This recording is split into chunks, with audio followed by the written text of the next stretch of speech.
Hello मेरे प्यारे बच्चों, कैसे हो आप लोग।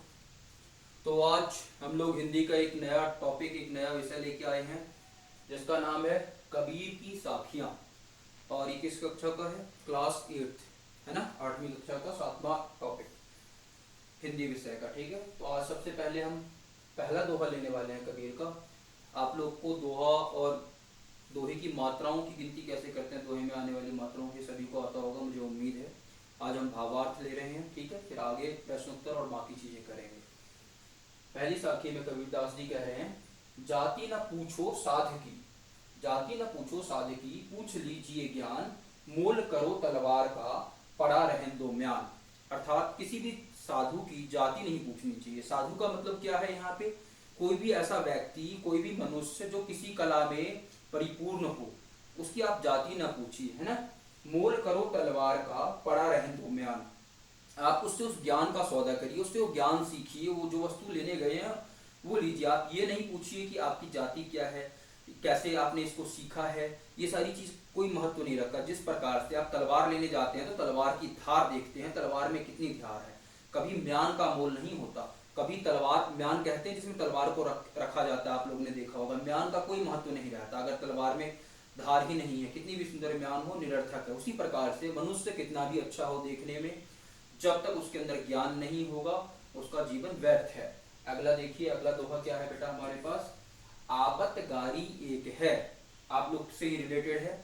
आबत गारी एक है, उल्टत होई अनेक, कह कबीर नहीं उल्टिए वही एक की एक।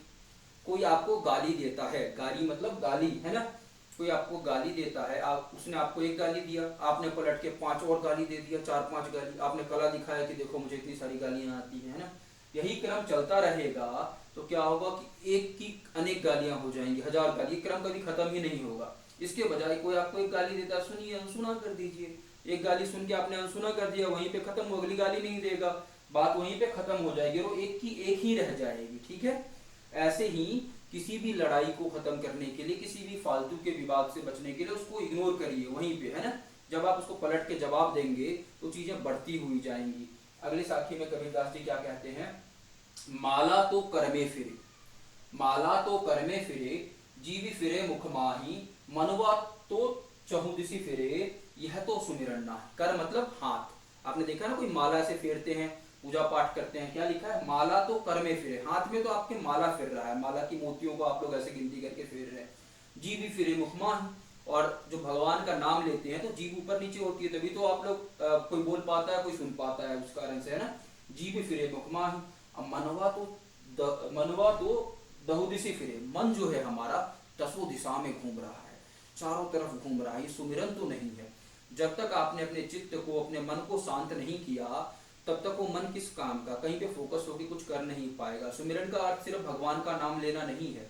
आप किसी काम के प्रति बिल्कुल फोकस होकर उसको कर रहे हैं तो एक तरीके का वो भी सुमिरन है ना, पूरे लगन से कर रहे हैं। तो यहाँ भगवान के सेंस में बात है कि माला आप हाथ में फेर रहे हैं, मुंह में भगवान का नाम ले रहे हैं, लेकिन जो आपका मन है भटक रहा है चारों दिशा में, वो सुमिरन नहीं है, उसको सुमिरन नहीं करेंगे, कहेंगे, ऐसे सुमिरन नहीं होता है। अगला देखिए, अगला क्या लिखा है? कबीर घास न निंदिए, घास किसका प्रतीक है? तुच्छता का, है ना। कबीर घास न निंदिए, जो पांव तली होए, उड़ी पड़े जब आंखी में, घरी दुहेली हो। मतलब जो घास है, जो पांव के नीचे है ना, बहुत छोटा है, उसका कोई औकात नहीं है, एक तरीके से बहुत छोटा सा तिनका के समान है ना। उसको उसकी कभी निंदा नहीं करनी चाहिए। मतलब किसी भी छोटे व्यक्ति की, जो आपसे छोटा है हैसियत में, बुद्धि में, किसी भी चीज में, कभी आप उसकी निंदा नहीं करिए। घास के उदाहरण से समझाया गया है। वही जब छोटा सा घास उड़ के आपके आंख में आ जाता है तो कितनी पीड़ा होती है, कितना कष्ट, कितनी समस्याओं का सामना करना पड़ता है, आप बेचैन हो जाते हैं। इसी को अगर हम मनुष्य के रेफरेंस में समझें तो मनुष्य के संदर्भ में क्या हो जाएगा बेटा? आपके घर में काम करने वाले लोग आते हैं, ठीक है, जब वो काम करते हैं, सफाई वाले उदाहरण ले लो, सफाई करने के लिए आते हैं, अगर वो 4-5 दिन अचानक से ना आए तो आपका काम क्या होगा? सारा काम रुक जाएगा और आप कितने परेशान हो जाते हैं। तो कभी भी किसी व्यक्ति को उसकी हैसियत के अनुसार से मत आको, कभी किसी को छोटा समझ के उसकी निंदा ना करो, उसे परेशान ना करो। चींटी हाथी वाली कहानी तो सुनी होगी आपने। चलिए आगे। जग में बैरी कोई नहीं, बैरी मतलब दुश्मन, जो मन शीतल होय, जग में बैरी कोई नहीं, जो मन शीतल होय, या आपा को डारी दे, दया करे सब कोई, मतलब पूरे संसार में कोई भी आपका बैरी नहीं है। अपने मन की जो आपके मन का अहम है, जो एक मैं वाली भावना, उसको आप त्याग दीजिए, है ना, स्वार्थ को त्याग दीजिए। जब आप इन चीजों को त्याग देंगे तो सब कोई आप पे दया करेगा, क्योंकि जब आप इन चीजों को त्यागते हैं तो जो ऊपर परमात्मा बैठा हुआ है, कहीं ना कहीं उसको लगता है कि ये आदमी कितना भला मानस है ना, और भले मानस पे कौन दया नहीं करता, सब कुछ तो उसी की इच्छा से हो रहा है। यही कहा गया कि जग में कोई वैरी नहीं है किसी का, अगर आपका व्यवहार अच्छा है, आप अच्छे हैं तो। आज हमने बेटा 1 2 3 4 5 कबीर द्वारा इन चार साखियों को जो उन्होंने लिखा था उसका अर्थ समझा, और इसको संकलित किसने किया? योगी हरि ने इनको संकलित किया। कबीर के बारे में आप लोग जानते ही होंगे। अगली क्लास में हम लोग इसके प्रश्न उत्तर पे चर्चा करेंगे, और उसके बाद फिर मिलते हैं नेक्स्ट क्लास में। चलो बेटा, ओके, बाय।